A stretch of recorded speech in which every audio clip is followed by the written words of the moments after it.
ஒரு தந்தை மகனின் சுவாரஸ்ய கதை. ஒரு ஊர்ல ஒரு தந்தையும் மகனும் நல்ல வசதி வாய்ப்போட வாழ்ந்து வந்தாங்க. ஒரே பையன் என்பதால் அவன் தந்தை அவனை செல்லமாக வளர்த்து வந்தார்.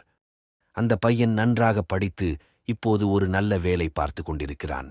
அதனால் தந்தைக்கு இன்னும் அதிக சந்தோஷம். காலங்கள் உருண்டோட மகனின் சில செயல்கள் தந்தைக்கு சிறிய துக்கத்தை கொடுத்தது. மகன் என்னவோ நல்லவன்தான். ஆனால் அவனுக்குள் இருக்கும் ஒரு சில சிந்தனையை மாற்றும்படி தந்தை விரும்பினார். காரணம், வேலை முடிந்து மாலை வீடு வந்தவுடன் தந்தைக்கு ஒத்தாசையாய் பூச்செடிக்கு தண்ணீர் விடுவது, செல்லப்பிராணியை கவனிப்பது என்று சில வேலைகளை செய்யும்படி தந்தை கூறுவார். ஆனால் இவை ஒன்றையும் அவன் செய்ய விரும்புவதில்லை. ஏனெனில், எனக்கு அந்த வேலை உள்ளது, இந்த வேலை உள்ளது, அதை முடிக்க வேண்டும், இதை முடிக்க வேண்டும் என்று ஓடிக்கொண்டே இருப்பான். இவ்வாறு இருப்பதால் அவனுக்கு மிகுந்த மனுளைச்சல் ஏற்பட்டது. இதுவே நல்ல சமயம் என தந்தை எண்ணினார். அவருக்கு ஒரு யோசனை வந்தது. மகனை அழைத்து, இங்கே வா, நான் உன்னிடம் ஒரு ரகசியத்தை சொல்ல விரும்புகிறேன் என்று தந்தை பேச ஆரம்பித்தார். ஒரு அடர்ந்த காட்டிற்குள் நம் பரம்பரையைச் சார்ந்த புதையல் ஒன்று இருப்பதாகவும் அதன் வரைபடமும் தன்னிடம் இருப்பதாகவும் கூறினார். அதை தேடி நீ செல்ல வேண்டும் என கூறினார். இவற்றை கேட்டவுடன் மகனுக்கு ஆர்வம் மிகுந்தது. செல்ல ஒத்துக்கொண்டான். மறுநாளில் எல்லாவற்றையும் எடுத்து வைத்துக்கொண்டு வரைபடம் பார்த்து பயணத்தை துவங்கினான். காடு, மலை, அழகிய நதி, பறவைகள், விலங்குகள் இவை எல்லாவற்றையும் வேக வேகமாக கடந்து சென்றான். அவன் அதை எப்படியாவது கண்டடைய வேண்டுமென்றே எண்ணினான். வழியில் உள்ள ஒன்றையும் ரசிக்கவில்லை. வரைபடத்தில் உள்ள புதையல் பகுதியை எட்டினான். ஒன்றும் அங்கு கிடைக்கவில்லை. உடனே தந்தையை தொடர்பு கொண்டான். தந்தையிடம் கூறினான்.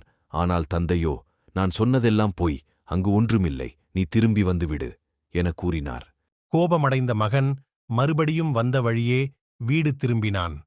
ஆனால் திரும்பி வரும்போது அவனுக்கு எந்த வேலையும் இல்லை, இவற்றை உடனே முடித்தாக வேண்டும் என்ற எந்த குறிக்கோளும் இல்லை.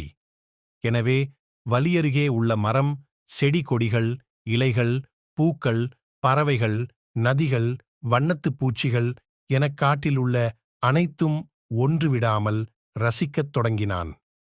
இதுவரை அனுபவிக்காத புதுவித மகிழ்ச்சி அவனுக்குள் வந்தது. புத்துணர்வுடன் வீடு திரும்பினான்.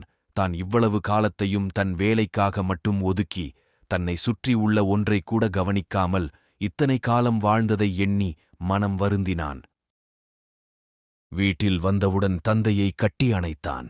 நான் செய்தது தவறு எனக் கூறினான். தந்தை மகனை பார்த்து, வாழ்க்கை என்பது எல்லாவற்றையும் சந்தோஷத்துடன் அனுபவித்து முழுமையாக வாழத்தான். உன் வேலை என்ற ஏதோ ஒரு பகுதி மட்டும் வாழ்வல்ல என்பதை உனக்கு புரிய வைப்பதற்காகவே இந்த பயணம் என எடுத்துக் கூறினார். மறுநாளில் இருந்தே அந்த பையன் தன்னுடைய வேலை நேரம் போக மீதமுள்ள நேரத்தில் தன்னை சுற்றி உள்ளவற்றை கவனிக்கவும் பராமரிக்கவும் தொடங்கினான். வாழ்வை பொறுப்புணர்வோடு முழுமையாக வாழ்ந்தான்.